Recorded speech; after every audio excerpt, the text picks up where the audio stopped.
На македонската книжевна сцена несомнено стапнува еден првопројавен ракопис. Во што се состои првопројавноста на книгата Проникнување? Во уметничките средини на другите јазични подрачја постојат мношто книги кои го третираат токму проникнувањето на филмската уметност со теологијата.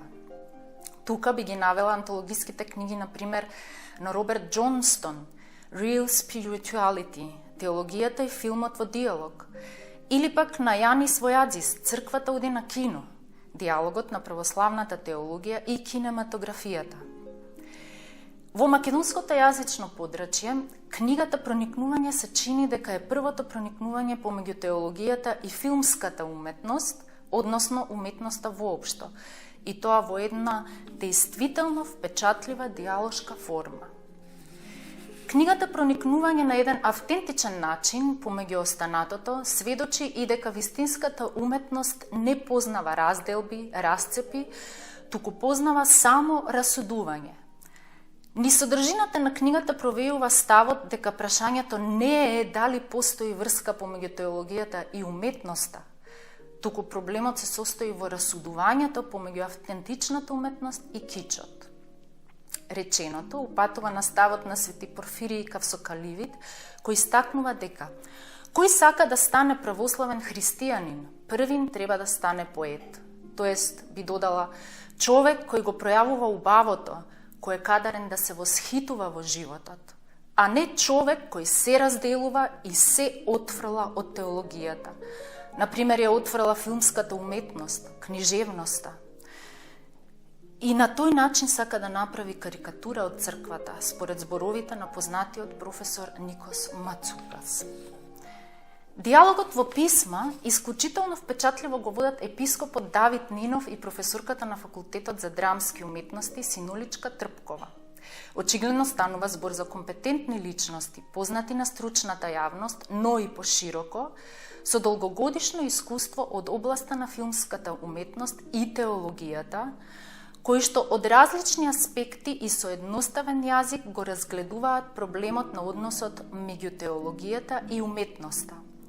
Обрнувам внимание на некои пристапи кон следниве прашања, кои книгата ги третира. Дали уметноста може да биде теологија? Дали човекот може да се осмели да помисли дека е возможно уметноста да биде теологија? Во продолжение, дали теологијата има било каква поврзаност со современите видови уметност, например со современиот театар, со филмот, со фотографијата или со некои современи правци на сликарството и музиката, и слични други прашања кои произлегуваат од овој контекст. Имајќи ги предвид посочените, но и многу други теми кои се обработени во книгата Проникнување, епископот Давид Нинов и професорката Синуличка Трпкова на еден автентичен начин низ диалог ги поврзуваат уметноста и теологијата со самиот живот, имајќи предвид дека е возможно уметноста и теологијата да се обезживотворат, да станат стерилни, да го изгубат животот, како што се случува и луѓето да губат луѓе. Во контекст на реченото, Нил Харли го застапува ставот дека е возможно во филмот да се препознаат знаци на благодатта, а филмскиот критичар Ендрю Грили тврди дека филмот како дел од популарната култура е локус теологикус, теолошко место, подрачје на кое човекот може да се сретне со Бога.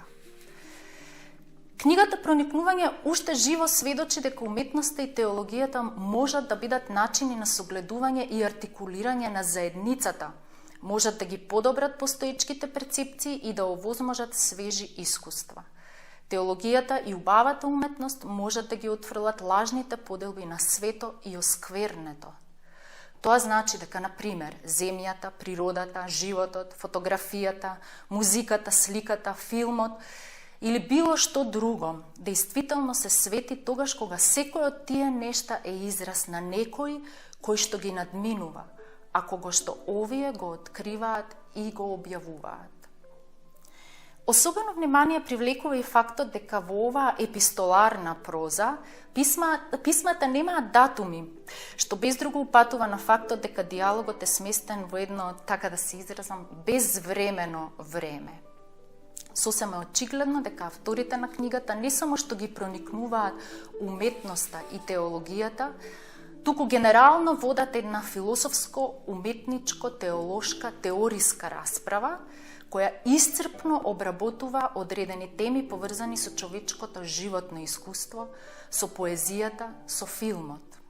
Наместа, авторите испишуваат и лични случки, средби и патувања, одредени анекдоти од животот кои на книгата и даваат посебен шарм и како една целина ја прават особено интересна за читање и битна за збогатување на сопствениот емпириски опит.